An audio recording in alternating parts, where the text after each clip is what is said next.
이렇게 늘 만날 수 있어서 반갑고 행복합니다.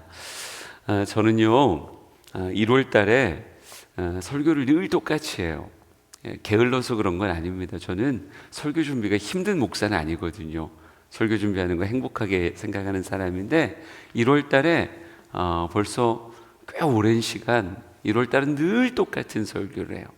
1월 첫째 주에는 우리에겐 꿈이 있습니다 라고 하는 우리 교회의 3대 비전, 예배자, 전도자, 제자를 선포하는 그런 설교를 1월 첫째 주에 하고요. 둘째 주가 되면 예배자의 모습 가운데 우리가 예전에 제가 여기 처음 와서 나눴던 말씀이 나는 마리아 같은 예배자입니다 라고 하는 예배자의, 성경의 수많은 예배자들 가운데 우리 주양교회가 모델로 삼고자 하는 예배자라고 얘기하면 마리아 같은 예배자거든요. 그래서 둘째 주에 마리아 같은 예배자, 셋째 주에는 바울 같은 전도자라고 하는 전도자에 대한 이야기를 하고요. 그 다음 주에는 베드로 같은 제자. 그래서 4주의 설교가 늘 똑같습니다. 우리 주양교회가 지향하고 있는 목표점을 선명하게 보여주기 위해서. 그래서 저희 교회는 표어가 바뀌는 교회가 아니에요. 늘 똑같은, 우리는 예배자입니다, 우리는 전도자입니다, 우리는 제자입니다 라고 하는 것을 선포하는 교회고, 심지어 매 예배 시간마다 물어요. 새벽 예배는 아니고요. 그러니까 우리 주일 예배와 주중의 예배들, 저희 교회는 특별 집회를 많이 하는 교회거든요. 근데 집회 시간마다 늘 문답이라는 걸 합니다. 제가 성도들에게 물어요. 여러분은 예배자입니까? 라고 물으면 성도들은 저에게 대답합니다.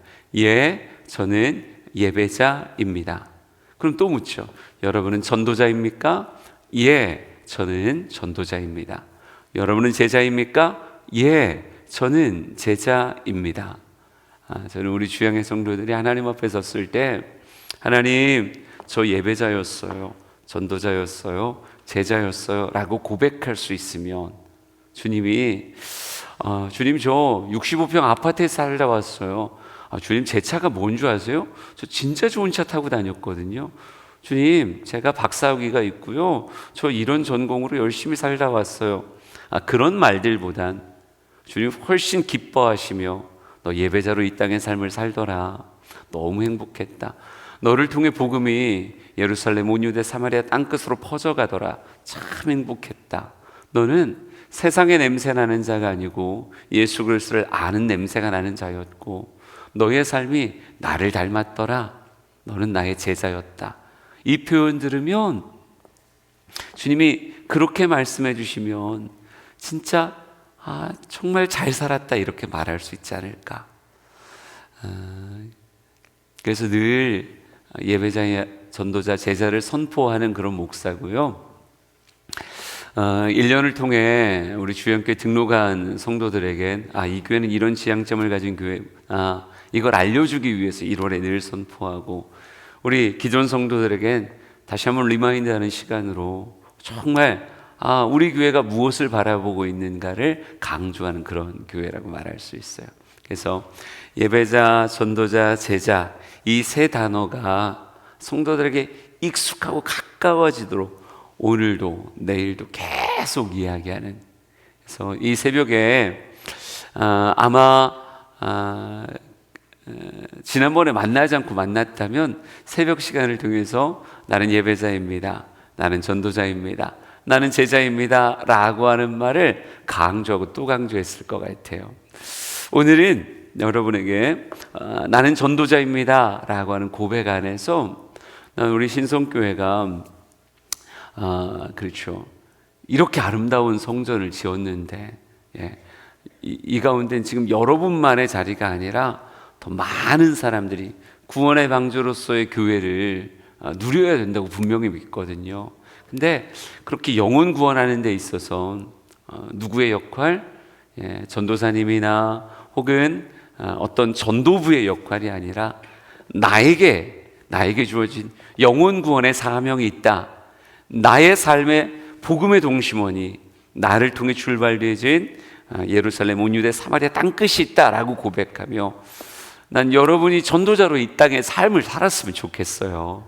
예, 우리 성경 구절 한번 띄워줘 볼까요? 말씀에 이렇게 쓰여 있더라고요. 보여주세요. 예, 9절 10절입니다. 우리 다 같이 한번 읽어보죠. 시작. 내가 만일 내 입으로 예수를 주로 시인하며 또 하나님께서 그를 죽은 자 가운데서 살리신 것을 내 마음에 믿으면 구원을 받으리라. 사람이 마음으로 믿어 의에 이르고 입으로 시인하여 구원에 이르느니라. 어떻게 구원이 흘러가는가라고 얘기했을 때 내 입으로 예수를 주로 시인하여 또 하나님께서 그를 죽은 자 가운데서 살리신 것을 너의 마음에 믿으면 구원을 받으리라. 여러분, 이 한 문장 안에 구원의 비밀이 담겨져 있다고요. 진짜 마음으로 믿고 입술로 시인할 수 있으면 구원이라고 하는 선물이 주어진다라고 말하고 있어요. 우리는 그렇게 구원을 받았고요. 내 곁에 있는 사람도 그렇게 구원을 받을 수 있는 거예요. 그런데 이 마음으로 믿고 입술로 시인하여 구원을 받는다라고 하는 고백, 이 고백이 여러분 그 다음 성경 구절 로마서 말씀을 조금 더 읽어보면요, 이렇게 써 있습니다. 누구든지 주의 이름을 부르는 자는 구원을 받으리라. 누구든지예요. 예, 나만 그런 게 아니라 누구든지라고 하는 말에는 정말 누구라도 그 안에 담을 수 있는 거예요. 나도 담을 수 있고 내 가족들도 그 안에 담을 수 있고요, 내 친구들도 담을 수 있고, 또 누군가는 예수님 이야기하면 야 너나 믿어 막 그러면서 은근히 우리를 예수 믿는 것에 대해서 폄하하는 사람도 있겠죠. 그런 대적자도 심지어 어디에 담을 수 있는 거예요? 누구든지 안엔 얼마든지 담을 수 있는 거예요. 그러니까 누구든지 주의 이름을 부르는 자는 구원을 받는데, 성경은 이렇게 말합니다. 누가 그러면 주의 이름을 부르는 것이냐? 14절에 뭐라고 써 있어요? 그런즉 믿지 아니하는 이를 어찌 부르리요? 그러니까 믿을 수 있어야 무엇할 수 있는 거예요? 부를 수 있는 거고, 불러야 구원을 받는 거예요. 근데 이렇게 써 있습니다. 듣지도 못한 이를 어찌 믿으리요? 그러니까 도식을 맞춰 보면 무엇해야? 들어야 믿음이 생기고, 믿음이 생겨야 부를 수 있고, 불러야 무엇하는 거예요? 구원을 받는 거죠. 한번 같이 해볼까요? 처음 뭐 할 수 있어야 된다고요? 들어야 되고, 들으면 믿게 되고, 믿으면 부르게 되고, 부르면 구원을 받는 거예요. 근데 성경에 이렇게 써 있습니다. 전파하는 자가 없이 어찌 들으리요? 이렇게 말하고 있어요. 그러니까 전파하는 사람이 있어야 되고, 전파하는 사람을 통해 무엇해야 돼요? 복음을 들어야 되는 거예요. 들은 사람들 가운데 무엇으로 받는 사람이 있어요? 믿음으로 받아내는 사람이 있어요. 믿게 되어지면 그의 입술을 통해 무엇하게 되고, 주의 이름을 부르게 되고, 부르면 무엇하게 되는 거예요? 누구라도 구원의 역사가 임하게 되어지는 거예요. 예, 도식으로 보면 너무 깔끔하다고요. 다시 한번, 무엇해야 돼요? 전해야 된다고요. 이게 시작이에요. 전하면 무엇하게 되고, 누군가는 듣게 되는 거죠. 예, 복음은 어디서? 들음으로부터 오는 거니까 누군가는 듣게 되어지는 거예요. 내가 말하면 제가 하고 말하니까 여러분 듣고 계시잖아요. 미안해요. 오늘 점잖하게 하려고 그랬는데 다시 뭐부터 시작하는 거예요? 전하는 것부터 시작되는 거예요. 전하면 누군가는 듣게 되고, 들은 사람 가운데 마음으로 믿는 사람이 생긴다니까요. 믿으면 무엇하게 되고, 그렇죠, 입을 열어 주여라고 고백하게 되는 거고, 이 주를 부르는 자에게 무엇이 임하는 거예요? 누구라도 구원이 임한다, 이렇게 써 있어요. 그러니까 이 거룩한 순환을 위하여 맨 처음에 이렇게 써 있습니다. 보내심을 받지 아니하였으면 어찌 전파하리요? 그러니까 누군가 우리를 무엇하고 있는 거예요? 예, 복음의 현장으로 우리를 파송하고 계신 거예요. 보내셨다고요. 보내셨으면 무엇해야 되는 거예요? 말해야 되는 거예요. 가서 전파해야 되는 거예요. 전파하면 누군가 반드시 듣고, 들은 사람 가운데 믿음의 사람이 생기며, 믿는 자가 주의 이름을 부르게 되면 구원을 얻게 된다. 여러분, 하나님은요 한 사람도 지옥 가기를 원하지 않으세요. 모든 사람이 구원에 이르기를 누가 원하셔요? 하나님이 원하신다고요. 한 생명도 지옥 보내길 원하지 아니하는 것이 아버지의 사랑이요, 아버지의 긍휼이라고요. 그러기에 모든 사람이 구원을 얻기 위하여 주님은 한 사람 한 사람 먼저 성도된 성도들에게 하나님의 마음을 담으시며 우리를 무엇으로 보내시는 거예요? 세상에 복음의 파수꾼으로, 복음을 증거하는 자로 우리를 부르시는 거예요. 오직 성령이 너희에게 임하시면 너희가 권능을 받고 예루살렘, 온 유대, 사마리아 땅끝까지 이르러 뭐가 돼요? 복음의 증인 되게 하시는 게 주님의 마음이라는 거죠. 그러니까 우리 모든 먼저 믿는 사람은, 예? 내가 구원을 받았다 여기서 끝나는 게 아니라 하나님은 우리를 무엇하는 거예요? 세상으로 파송하시는 거예요. 너는 복음을 전하는 자가 되어라.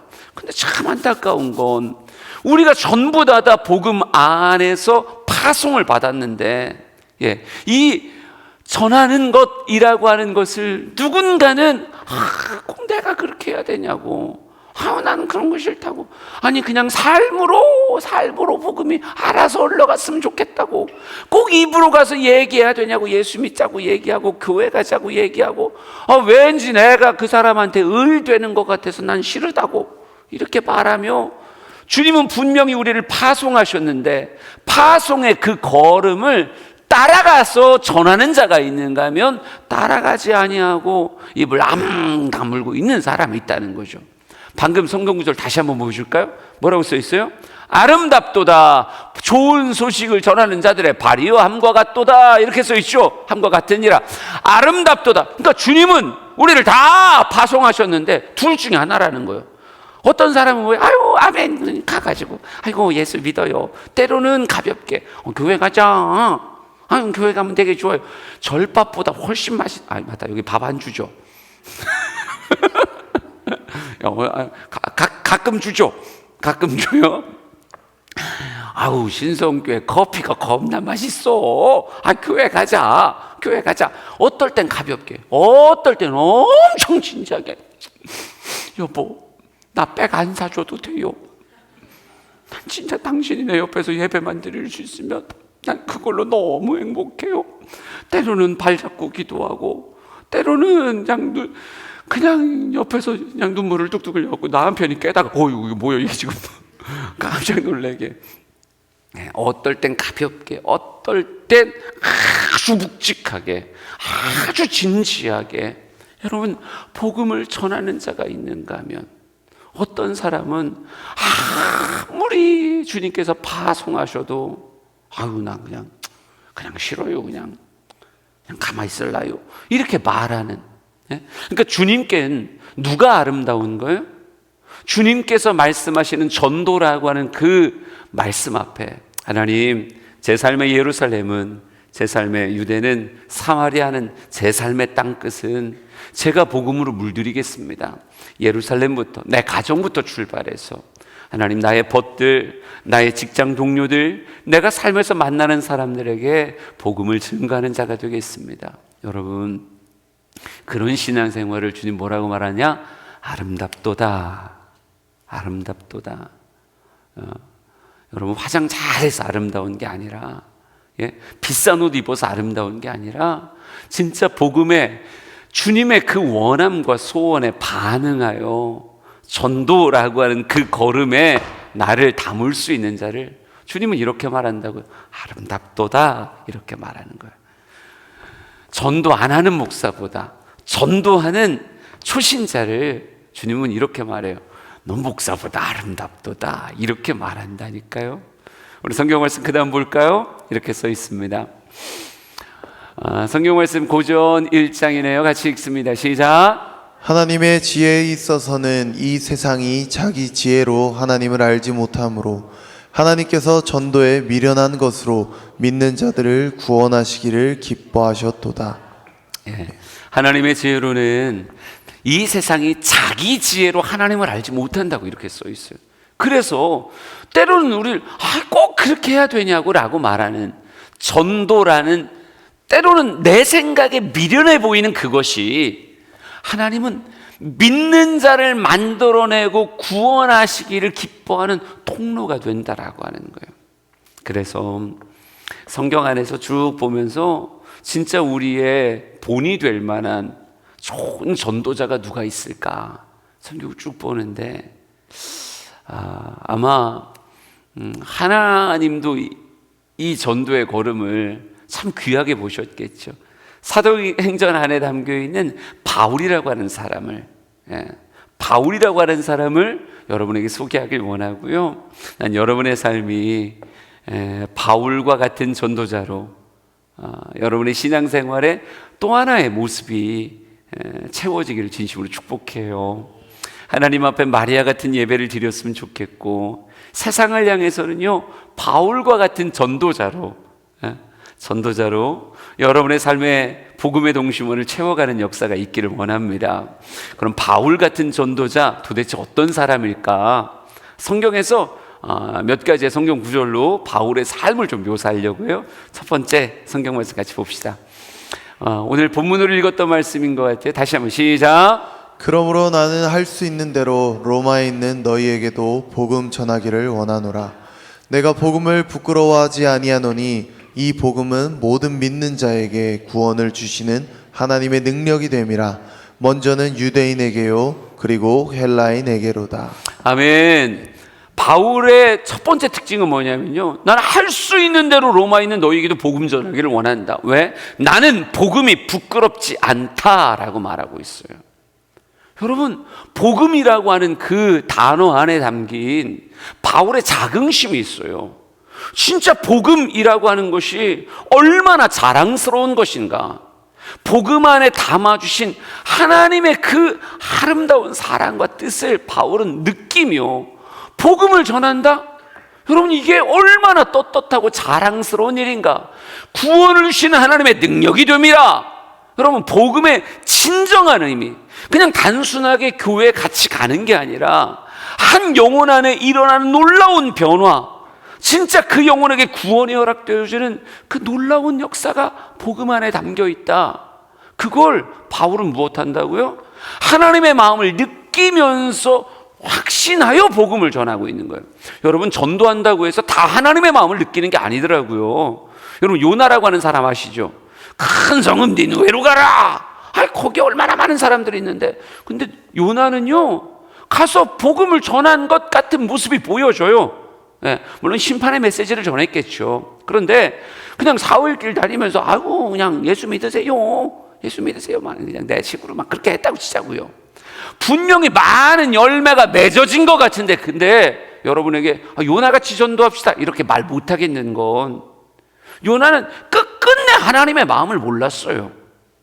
그냥 진짜 언제 망하나 모르겠어, 언제 망하나 모르겠어, 계속 그 생각만 하고 있지 진짜 하나님의 마음을 느껴서 전도하는 건 아니더라는 거죠. 여러분, 물론 뭐 어떤 모습으로건 구원이 흘러가는 것 자체에 대해서는 아예 아무 생각 없는 것보단 그래도 요나 같은 전도자라도 됐으면 좋겠다. 막 우리 전도 10명 하면 냉장고 막 이런 거 하는 적 있었잖아요. 예. 좀 사전 조사를 하고 올 걸 그랬어요. 근데 난 냉장고 타야 돼, 빨리 그냥 데리고 가야 돼, 그냥 냉장고 타야 돼. 난 그런 모습으로라도 하여간 영혼이 전도되어지면 그것도 괜찮다고 생각하지만, 난 솔직히요 냉장고 때문에 전도하는 사람이 아니라 바울같이 난 복음이 부끄럽지 않아. 내 삶에서 가장 누군가에게 전해야 되는 내 삶이 담긴 메시지가 있다면 하나는 구원을 주신 하나님의 능력이 되는 이 복음을 그에게 전하고 싶어.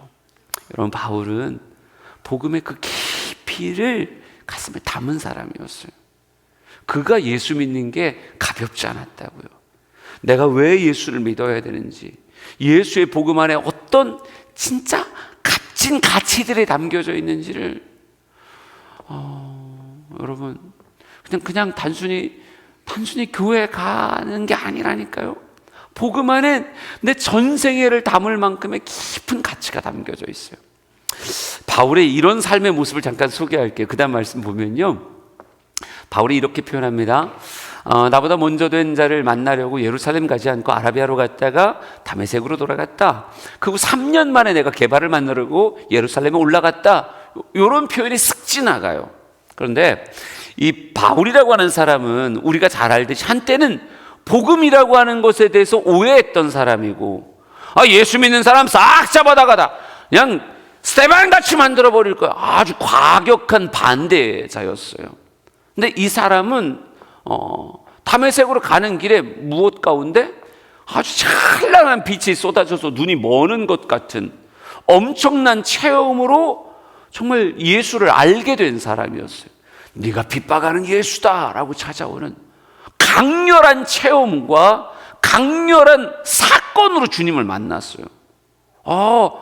진짜 예수님이 살아계시고 역사하시는구나. 그러니까 어느 날 갑자기 꽝 하고 교통사고가 나도 주님 만난 사람이에요.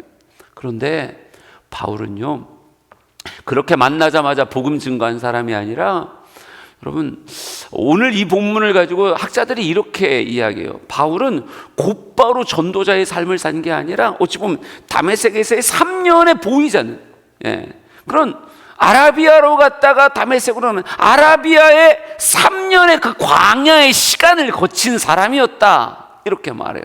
그러니까 내가 만난 그 예수가, 내가 만난 십자가와 부활의 그 복음이 무엇인가, 그걸 깊이 추구하고 어찌 보면 탐구하듯 복음 안에 들어가서 3년 만에, 그러니까 뿅 하고 올라왔을 때는 뭘 가진 사람? 바울의 신학을 가진 사람으로, 일평생이 흔들리지 않는 바울의 신학을 가진 사람으로 짠 하고 등장해서 이방인의 사도 역할을 감당하더라는 거였어요. 여러분, 전생애를 몰입할 만큼의 복음의 가치가 정말 찬란하고 아름다운데, 여러분, 바울은 진짜 하나님과 씨름하고 말씀과 씨름하며, 예수 그리스도가 구약의 성취구나, 이 복음 안에서 인생에 살아갈 길이 그 안에 담겨져 있구나. 그러니까 복음의 진짜 가치, 난 복음이 부끄럽지 않다. 복음은 모든 믿는 자에게 구원 주시는 하나님의 놀라운 능력이 된다. 진짜 하나님의 마음을 알고 하나님의 마음을 느끼며 복음을 증거하더라는 거예요. 저는 여러분이 진지하게 예수를 믿었으면 좋겠어요. 너무 가볍게 예수 믿는 게 아니라, 난 그냥 가재에서 왔어요. 시작은 그럴 수 있어요. 시작은 어떤 질병 때문에, 어떤 경제적인 문제 때문에, 하나님, 그냥 하나님 나 좀 계시면 진짜 나 좀 도와줘요, 이걸로 시작했을지 모르겠지만, 진짜 말씀 안에 깊이 젖어 들어가서 하나님의 마음을 내 마음에 담으며, 하나님, 복음이 능력이네요, 복음이 영원 사랑의 극치네요, 주여 십자가 안에 이런 비밀을, 부활 안에 이런 비밀을 담아주셔서 너무 행복하고 좋습니다. 복음에 설득된 자로서의 복음 전도자. 그러니까 여러분, 예수 믿는 건 언제 한번 진짜 깊어져야 된다니까요. 말씀을 깊이 만나서 복음에 설득되어져 복음을 증거하는. 바울은 어떤 전도자였는가? 진짜 하나님의 뜻을 가슴에 새긴 자였어요. 하나님의 마음을 가슴에 품은 자, 복음에 설득되어진 복음 전도자. 그러니까 어딜 가도 우리 자식이 서울대 가는 것보다 예수의 그 십자가를 더 먼저 자랑할 수 있는 이런 사람. 우리 사랑하는 성도들이 복음에 설득된 복음 전도자였으면 좋겠습니다. 바울은 그 마음을 가지고 전도한 거예요. 그냥 하라고 해서 한 게 아니고, 요나는 시켜서 억지로 한 사람인데 바울은 이미 복음에 설득됐어요. 목사님이 하라고 해서 하는 게 아니라 복음 자체에 설득돼서 복음을 증거하는 전도자였어요. 또 하나 이렇게도 볼까요? 바울은, 성경 넘겨봅시다. 우리 같이 읽어볼까요? 9장 3절 시작. 나의 형제 곧 고륙의 친척을 위하여 내 자신이 저주를 받아 그리스도에게서 끊어질지라도 원하는 바로라. 저에게는 이 본문이 충격이었어요. 아니, 복음이 흘러가되 진짜 복음이 그들에게 흘러갈 수만 있다면 내 자신이 저주를 받아 그리스도에게서 끊어질지라도, 와, 여러분, 그리스도에게 끊어진다는 건 지옥 간다는 얘기인데, 아니 이 정도로 원한다는 거예요. 바울은 진짜 사랑하는구나. 복음의 상대자인 영혼들을 바라보며 진짜 사랑하는구나, 이게 느껴지더라고요. 여러분, 바울은요 3층천을 보고 온 사람일 확률이 굉장히 커요. 그러니까 요즘도 기독교 서점 가보면 뭐 내가 본 천국, 내가 본 지옥, 뭐 이런 종류의 책들이 좀 있잖아요. 근데 그런 책들을 저도 읽어봤는데 가끔은 진짜 그럴까? 이렇게 퀘스천 마크가 찍히는 그런 책들이 꽤 많거든요. 근데 바울이 부활장 기록하기 전에 내가 한 사람을 안다 라고 말하며, 그는 하나님이 어느 순간 들어서 3층천을 보여줬다, 뭐 이렇게 이야기를 하는데요, 모든 성경학자들은 바울이 내가 한 사람을 알아요 라고 말하지만 이건 스스로 자부하지 않기 위한 바울의 언어적 표현이지, 이거 자기 경험이다. 가끔 우리 여자분들이 내 친구가 말이요 이렇게 말하는데 솔직히 자기 얘기일 때가 있잖아요. 그런 데가 있다고요. 근데 바울이 내가 한 사람을 알아, 근데 스스로 교만하지 않기 위한 표현이다. 여러분, 3층전을 보고 오지 않았으면 부활에 대해서 그렇게 확신 있고 담대하게 말할 수가 없다니까요. 그러니까 성경학자들은 그거 다 바울 자기 얘기라고 말해요. 근데 바울이 천국을 본 사람이고 지옥을 본 사람이라고 이야기한다면, 여러분, 가끔 술주정뱅이들이 그냥 난 지옥 갈게요, 그냥. 천국보다 지옥이 더 재밌대. 온갖 재밌는 사람은 다 지옥 같대야. 천국 가면 가만히 찬송가 부른대. 지옥을 모르니까 지옥 간다고 얘기하는 거지. 정말 지옥을 아는 사람은 감히 그런 말 못해요. 진짜 천국을 아는 사람은 감히 그런 말 못한다고요. 근데 바울은 내 자신의 저주를 받아 그리스도에게 끊어질지라도 내가 원하는 바다라고 말할 만큼 복음의 진짜 의미를 아는 자가, 천국과 지옥의 진정한 의미를 아는 자가 이렇게 말한다? 여러분, 뭐 하는 거예요? 진짜 사랑하는 거예요. 영혼을 정말 사랑하는 거예요. 이 영혼 사랑의 마음 안에서 전도하기 위해 그의 걸음들이 나옵니다. 그 다음 성경 말씀 볼까요? 이렇게 써 있네요. 내가 진실로 진실로 너희에게 이르노니 한 알의 밀이 땅에 떨어져 죽지 아니하면 한 알 그대로 있고 죽으면 많은 열매를 맺느니라. 이거 예수님 말씀이죠. 예수님께서 이렇게 말합니다. 한 알의 밀이 땅에 떨어져 죽지 아니하면 한 알 그대로 있지만 죽으면 많은 열매를 맺느니라. 이 말씀 그대로요. 바울은 복음을 위해 자기의 삶을 어떤 사람이에요? 죽인 사람이에요. 복음을 위해서 자기가 죽고자 했다고요. 왜? 이 죽음의 길이 많은 열매를 맺는 길이다. 나를 통해 나 한 사람에서 끝나는 것이 아니라 예루살렘, 온 유대, 사마리아 땅끝까지 복음이 증거되어지는 이 놀라운 역사가 나를 부인하며 나를 죽이는 이 과정 안에 있다라고 하는 걸 알았어요. 실제로 한번 보라고요. 어떻게 살았나. 성경 말씀 넘겨봅시다. 고전 8장 13절 먼저 읽어볼까요? 위에 구절 시작. 그러므로 만일 음식이 내 형제를 실족하게 한다면 나는 영원히 고기를 먹지 아니하여 내 형제를 실족하지 않게 하리라. 내 형제에게 실족되는 일이 벌어진다라고 한다면 나는 뭐 하지 않겠다? 고기를 먹지 않겠다. 여러분, 고기가 맛있는 거예요. 제가 먹어봐서 알아요. 고기는 맛있다니까요. 소고기도 맛있고 돼지고기도 맛있고 하여간 고등어도 맛있고 다 맛있어. 고기자 붙은 거 치고 맛없는 거 봤어요? 고기는 맛있는 거예요. 근데 그 당시에 이 논쟁이 어떤 논쟁인지는 여러분 성경적으로 아시잖아요. 뭐 우상의 제물 어쩌고 저쩌고. 지금 학적으로 얘기하고 싶지 않아요? 굉장히 맛있게 생긴 고기, 먹으라고, 딱 봐도 먹으라고 생긴 거잖아요. 그런데 뭐 하지 않겠다? 내가 이걸 통해 한 형제가 실족하는 일이 벌어진다라고 한다면 바울은 뭐라는 거예요? 난 고기의 즐거움에 영혼 팔지 않겠다. 난 결코 형제 실족시키는 일을 나는 버리지 않겠다. 이렇게 말하는 거예요. 여러분, 목사하면서요, 청년들이 가끔 이렇게 물어봐요. 목사님, 술 먹으면 진짜 안 돼요? 엄청 먹고 싶은가 봐요. 그죠? 목사한테 와서 그렇게 묻는 거 보니까 엄청 먹고 싶은가 봐요. 목사님, 술 먹으면 안 돼요. 아예 안 되지. 아니 목사님, 성경에 술 취하지 말라고 써 있지. 예수님 술 드셨다면서요. 막 포도주 먹고 막 그랬다던데요. 알기는. 그러니까 성경을 얼마나 먹고 싶었는지 열심히 찾아봤나 봐요. 예, 여러분 성경적으로 얘기하면요, 어찌 보면 구원과 술은 별 관계가 없을 수 있어요. 여러분 천국 들어갈 때 음주 검문 할까요? 세게 불어요. 더 세게. 통과. 아니면 아이고 술 냄새 나네, 너 이제 지옥으로 가. 이렇게 할까요? 아니면 천국 갈 때 니코틴 검사 하나요? 담배 폈나 안 폈나? 여러분 솔직히 술, 담배와 구원은 직접적인 연결은 없을 수 있어요. 설교의 황태자라고 말했던 스펄전 목사님은요, 설교 준비할 때 담배를 들지 않으면 이 글이 안 나왔다는 전설적인 얘기가 있어요. 그러니까 누군가 그러더라고요. 천국 가면 우리 한국 성도들만 금연석에 앉아가지고, 금주석에 앉아갖고 우리끼리 막 찬송 부르고 있을 거라고. 딴 데는 하도 그냥 담배 피우고 막 그랬어가지고. 여러분 술, 담배 그럼 상관없으니까 그냥 막 해도 되는 거예요? 난 진짜 이렇게 물어보려고요. 이게 한국 교회만의 이게 독특한 우리의 신앙적 정서가 있어요. 예수 믿는 사람은 술 먹지 않아.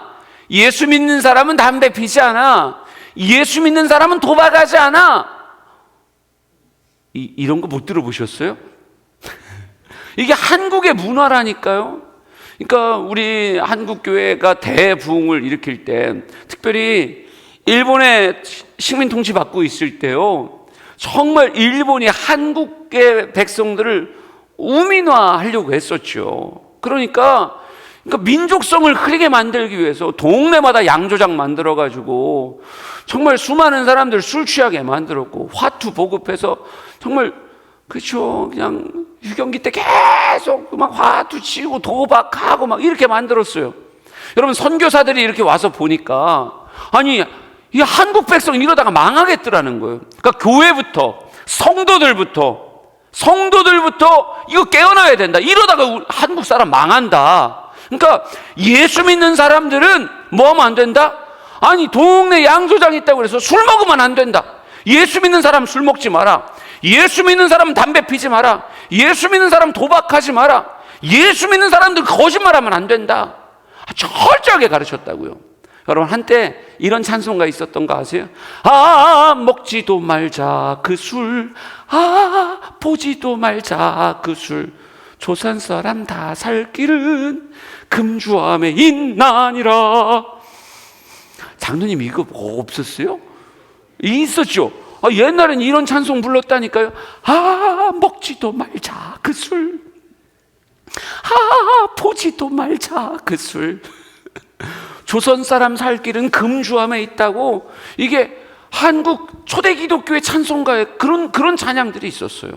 그러니까 이 민족을 깨우기 위해서 그리스도인들을 먼저 금주하고 그리스도인들을 먼저 거짓말하면, 그러니까 옛날에는 너무 당연하게 교회 다니는 사람이요? 그럼 믿을만하지. 교회 다니는 사람 술 안 먹어. 교회 다니는 사람은 담배 안 펴, 도박 안 해. 이게 트레이드 마크였단 말이에요. 여러분 그 문화 전통 안에서 우리가 지금 예수를 믿고 있는 거예요. 우리의 믿음의 선진들이 그렇게 기독교인 다움을 나타냈단 말이에요.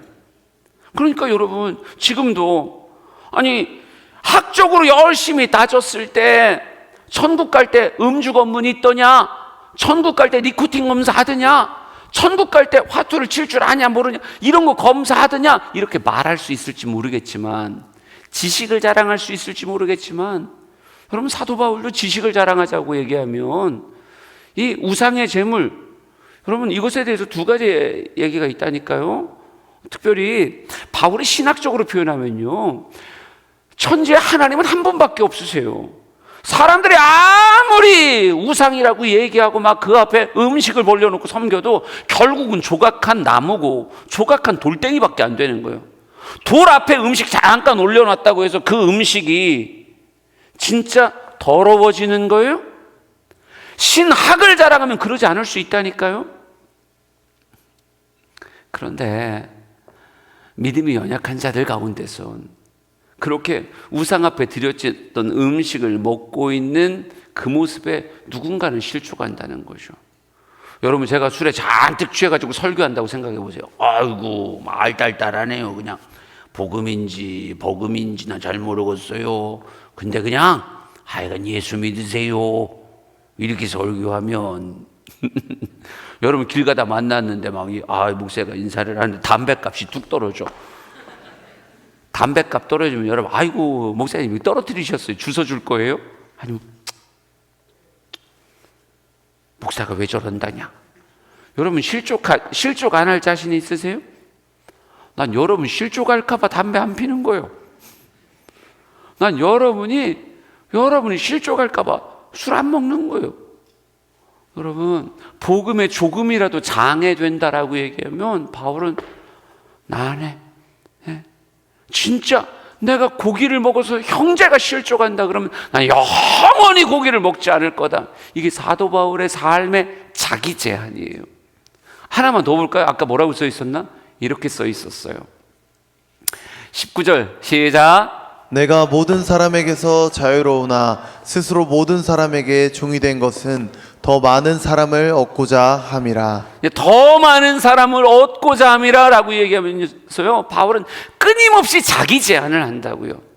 영혼을 살리기 위해서 내가 고난받고 내가 상처받고, 아니 여러분, 종이라고 하는 단어를 우리는 상상하지만요, 그 시대는 종이 있었던 시대란 말이에요.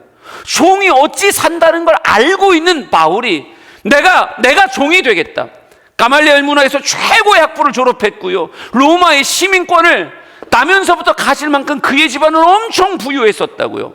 얼마나 많은 권세와 특권을 누리던 그런 바울의 삶이었는데, 난 스스로 모든 사람에게 종이 되어 그들을 섬기겠다. 심지어 복음이 흘러가기 위해서 나의 자유를 제한할 뿐 아니라 고통과 고난도 내 몸에 새겨가며, 여러분, 성경에 이런 표현이 있어요. 바울이 영혼 사랑하는 삶의 흔적이 뭐라고 쓰여져 있냐면요, 그들이 고린도 후서 11장에 그들이 그리스도의 일꾼이냐 정신없는 말을 하거니와 나는 더욱 끌어도다. 내가 수고를 넘치도록 하고 옥에 갇히기도 더 많이 하고 매도 수없이 많고 여러분 죽을 뻔하였으니 유대인에게 40에 하나 감한 매를 5번 맞았으며 3번 대장으로 맞고 1번 돌로 맞고 3번 파설하고 일주일을 깊은 바다에서 지냈으며 여러분 여행하면서 강의 위험, 강도의 위험, 동족의 위험, 이방인의 위험, 신의 위험, 광야의 위험, 바다의 위험, 거짓 형제중의 위험을 당하고 수고하고 애쓰고 여러분 자지 못하고 줄이고 목마르고 여러분 굶고 춥고 헐벗었노라, 이렇게 말하고 있어요. 여러분, 수많은 영혼 사랑의 흔적을 자신의 온몸에 채우며 종이 아니었는데 종의 삶을 살고 자유이라 했지만 스스로 자신의 삶을 끝까지 제한하며 복음이 증거되길 원했던, 여러분, 자존심 하나 때문에 복음 증거 못하겠다는 사람이 있는데, 조금 손해보는 거 나 못하겠어가지고 내가 그 사람한테 왜 아쉬운 소리를 해야 되냐고. 바울은 복음을 증거할 수 있다면 무엇 되길 원했어요? 내가 죽어야 많은 열매를 맺어요, 이 고백하며 나의 자유를 죽이고 나의 자존심을 죽이고 나의 편함을 죽여가면서도 복음을 전했던 사람이 누구다? 그게 바울이다. 여러분, 우리 사랑하는 성도들이 진짜 복음 증거하기 위해서 나를 제한할 줄 아는 사람이 됐으면 좋겠어요. 모든 것이 가하지만 모든 것이 덕을 세우는 것도 유익한 것도 아니기에 진짜 그리스도의 복음이 세워지기 위해서 나를 축소할 수 있는, 나를 제한할 수 있는 그 아름다움이 여러분에게 있었으면 좋겠습니다. 바울이 이렇게 복음을 전할 때요, 성경 말씀 보면 이런 전도자의 복도 기록되어져 있더라고요. 한번 볼까요? 우리 마지막으로 같이 볼 겁니다. 시작. 심지어 사람들이 바울의 몸에서 손수건이나 앞치마를 가져다가 병든 사람에게 얹으면 그 병이 떠나고 악기도 나가더라. 저 심지어라고 하는 단어가 사도행전에요, 베드로에게 한 번 붙어 있고 바울에게 붙어 있어요.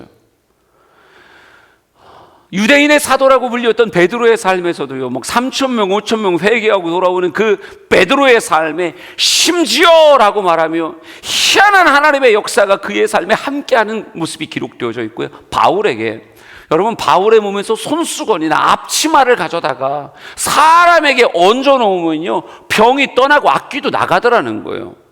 하나님이 얼마나 제한 없이 사용하셨으면 이 사람에게 이런 능력을 주는 것이 그를 교만하게 하지 않아요. 이런 능력이 오히려 복음을 전파되게 만들고, 하나님이 그렇게 써도 이 사람은 복음 안에서 절대 교만하지 않을 사람이라는 걸 아시기에 하나님이 정말 제한 없이 사용하는 사람, 전도자로서 마음껏 그 능력을 누리게 했던 사람이 어찌 보면 사도 바울이더라고요. 여러분, 저는 군대를 충주에서 했었어요. 군 생활을. 박격포병이면서 개인 화기로 M16이라고 하는 소총을 사용했었어요. 그러니까 우리 중대장님만 K2인가, 이게 동그라미 2개 맞추면 맞는다는 전설의 총이 있어요. 우리는 M16밖에 안 써봤기 때문에 임의의 십자선을 그려야 되는데, 하여간 우리 중대장님만 K2를 썼었어요. 근데 나중에 알고 보니까 전방에서 군 생활하는 사람들은 다 그거 썼더만요. 우린 중대장만 썼는데. 여러분, 그러다가 제가 예비군 훈련 뭐 이런 거 나가보니까요, 지금은 뭐 예비군 빈방이 뭐 다 끝나버려갖고 군대에서 더 이상 나를 원하지 않더라고요. 근데 내가 예비군 갔다가 깜짝 놀란 게, 어느 날 하루는 하여간 총 하나 주면서 저 산에 가서 앉아있다 내려오시라고 그래갖고, 근데 총을 받았는데, 여러분, 칼빈 소총 아세요? 6.25 때 썼다는 전설의 총, 칼빈을 나눠주더라고요. 난 생전 그렇게 생긴 총을 처음 봤어요. 근데 이걸 잘 괴짝에다 넣어놨더만요. 그래서 우리 예비군들 하나씩 주더니, 아이고 아저씨들 저 산에 가서 잠깐 한 2시간 앉아있다 내려오세요. 그거 들고 올라가가지고 우린 2시간 동안, 이게 나가냐, 이 총이 이게 나가냐, 우리 전쟁 나면 이거 주는 거냐, 그러면서 그거 엄청 신기했던 기억이 나요. 여러분, 어디에 서 있느냐, 전방에 서 있느냐, 후방에 서 있느냐, 아니면 예비군이냐, 내 포지션에 따라 내가 누리는 무기가 다르더라고요. 무기가 달라요. 여러분이 진짜 복음의 최전방에 서 있잖아요. 주님은 여러분의 기도를 가볍게 사용하지 않으세요. 진짜 여러분의 선포의 기도, 한 영혼을 위한 간절한 기도.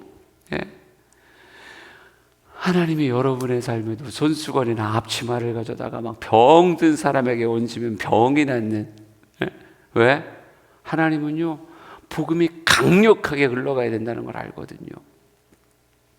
난 여러분이 이 땅의 삶을 하나님에게 쓰임받는 인생이 됐으면 좋겠어요.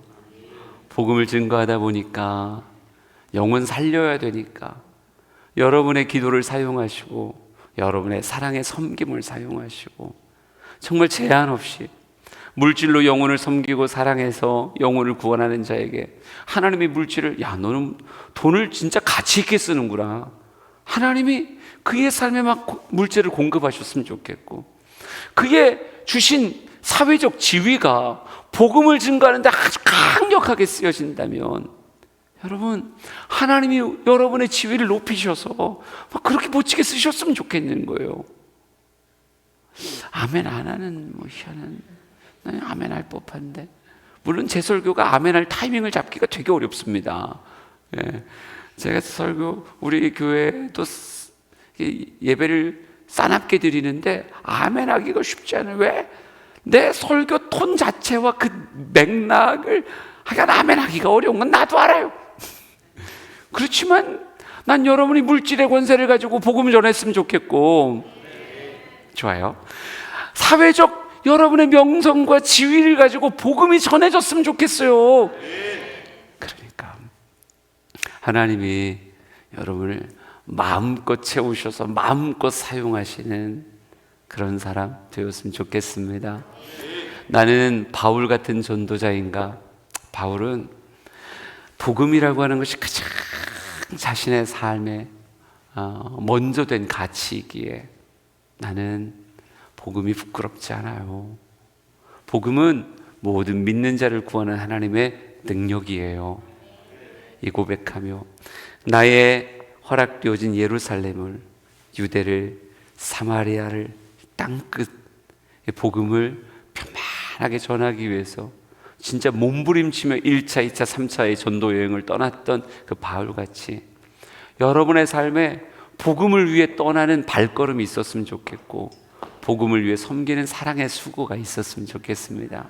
여러분, 어느덧 내 입술에서 한 영혼을 위한 기도가 사그러들진 않았는지, 내 아들이, 내 자녀가 예수 믿지 않는데 한때는 애달팠었는데 지금은 그냥 뭐 때 되면 오겠죠, 뭐 그냥 때 되면 오겠죠라고 하는 말로 어느 순간 마음을 내려놓고 있지 않은지, 일주일에 5번도 더 전화하는 친구인데 같이 커피는 막 진짜 열심히 마시러 다녔고 꽃 구경도 다니고 다 다녔는데 그 사람 교회 데리고 오기 위한 수고와 애씀과 섬김은 어느 순간 사그러들어 있는 건 아닌지, 나 혼자 예수 믿는다는 것에 안도하며 더 이상 내가 복음을 이야기하지 않는, 더 이상 복음을 말하지 않는 그런 사람도 있는 건 아닌지, 하나님 저 돈도 많이 벌었으면 좋겠고요, 하나님 이번 시험 꼭 붙었으면 좋겠고요,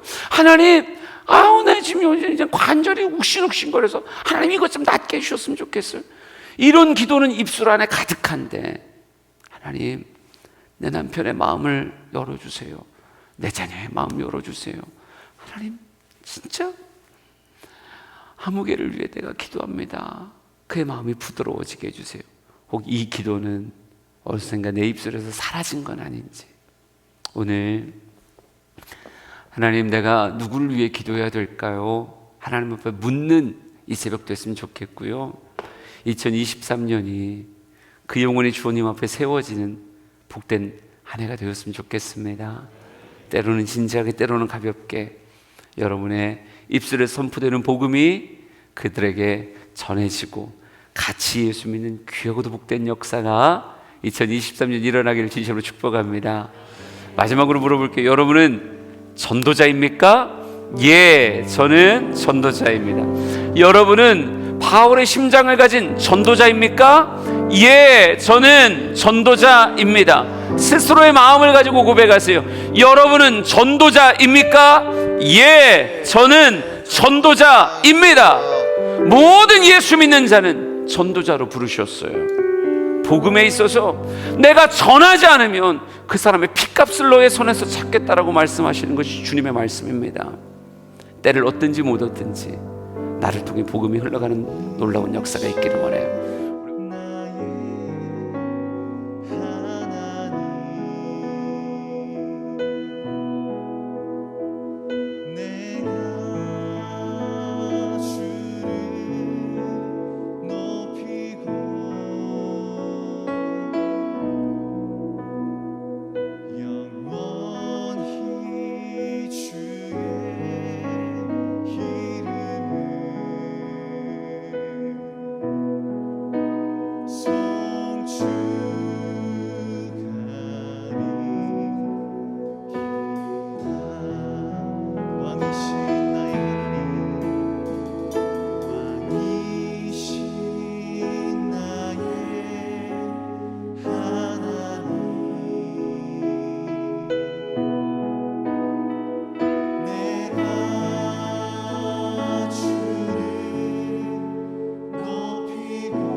더욱더 높은 목소리로 주님을 높이십시다. 왕이신 나의 하나님, 이신 나의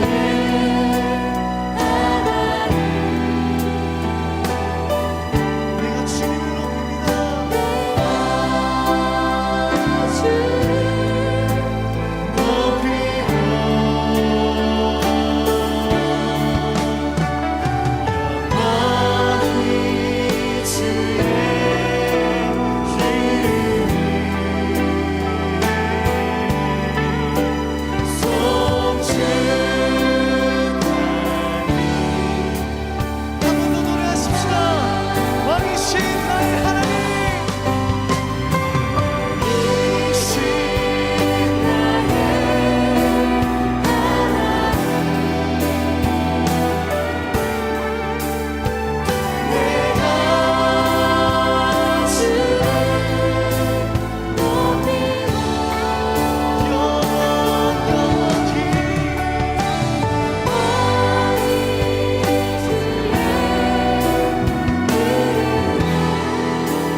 우리 왕이신 주님께 감사의 박수를